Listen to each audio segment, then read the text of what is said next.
சந்தோஷமா இருக்கீங்களாமா? சரி, மகிழ்ச்சி. நிச்சயமா தமிழ்நாட்டினுடைய முதலமைச்சர் திராவிட மாடல் ஆட்சி நடத்தி கொண்டிருக்கின்ற தமிழ்நாட்டு முதலமைச்சர் பெண்களுக்காக பெண்களுடைய வாழ்வில் மிகப்பெரிய ஏற்றத்தை காண வேண்டும் தான் இன்றைக்கு எண்ணற்ற திட்டங்களை உங்களுக்காக பெண்களுக்காக இன்றைக்கு தந்து கொண்டிருக்கிறார். அதனால அனைவருக்கும் முழுமையாக தகுதி உள்ளவர்களுக்கு கிடைக்கின்ற வாய்ப்பினை நிச்சயம் நம்முடைய திராவிட மாடல் அரசு தரும் என்ற நம்பிக்கை உங்களுக்கு எல்லாருக்கும் நீங்க இருக்கலாம். இன்னைக்கு அது மட்டும் இல்ல, இப்ப மகளிர் சுய குழுக்களுக்கு பாத்தீங்கன்னா மதிப்பிலான இன்றைக்கு வங்கியில லோன் கொடுத்துருக்காங்க. இப்ப நீங்க எவ்வளவு பேர் லோன் வாங்கிருக்கீங்களா? யாருன்னா முக்கியமான வேலை, நீங்க இப்ப 8 குழு இருக்குன்றீங்க, இன்னும் 2 குழு ஆரம்பிச்சீங்கன்னா 10 குழு ஆரம்பிச்சீங்கன்னா கூட்டமைப்பா உருவாக்கலாம். உங்களுக்கு 4-5 நாள்ல நீங்க அந்த குழுக்கு வேற யாராவது பக்கத்துல இருந்தாலும் அந்த 2 குழு சேர்த்துக்குங்க. சேர்த்துட்டு அதை உடனடியாக அந்த பணிகளை நீங்க செஞ்சிட்டீங்கன்னா அது சிறப்பா இருக்கும்.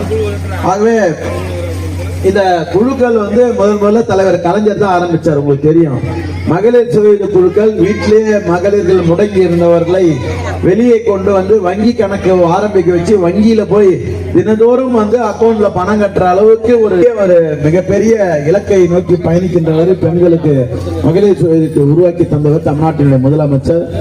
அதனாலதான் இன்றைக்கு பெண்கள் எல்லாம் வெளியில வர்றாங்க.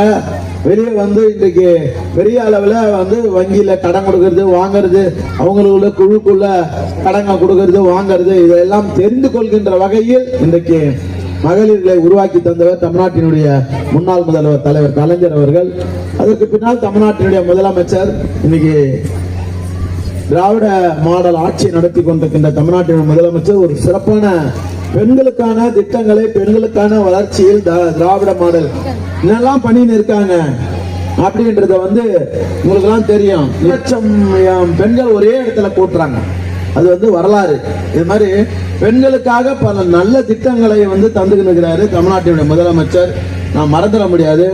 பெண்களுடைய வளர்ச்சியில மகளிர் சுய உரிமை தொகை திட்டம் என்கின்ற பெண்கள் பயனாளிகள் மட்டுமல்ல, மாநில வளர்ச்சியினுடைய பங்குதாரர்கள் என்றார். நீங்களும் ஒரு பங்குதாரர்கள். ஏதோ இலவசமா கொடுக்குறாங்க, ஏதோ இலவசமா பேருந்து கொடுக்குறாங்க, இலவசமா 1000 ரூபாய் தராங்க, அது அல்ல. உங்களுடைய வாழ்வில் மிகப்பெரிய ஏற்றத்தை காணுகின்ற வகையில் இந்த ஆட்சியில் நீங்களும் ஒரு பங்குதாரர்களாக உங்களை இணைத்துக் கொண்டு உங்களுக்கான திட்டங்களை நீங்களே தேர்ந்தெடுக்கின்ற வகையில் அதுதான் உங்கள் கனவை சொல்லி இன்னும் மேலும் மேலும் நீங்கள் எல்லாம் வாழ்க்கையில் மிகப்பெரிய இலக்கை நோக்கி பயணித்து நீங்கள் வாழ்வில் மிகப்பெரிய பொருளாதார ரீதியாக ஒரு தொழில் முனைவர்களாக நீங்கள் எல்லாம் மாற வேண்டும் என்று நான் உங்களை இந்த நேரத்தில் கேட்டுக்கொண்டு வாழ்த்தி மகளிர் தின வாழ்த்துக்களை கூறி விடைபெறுகிறேன். நன்றி, வணக்கம்.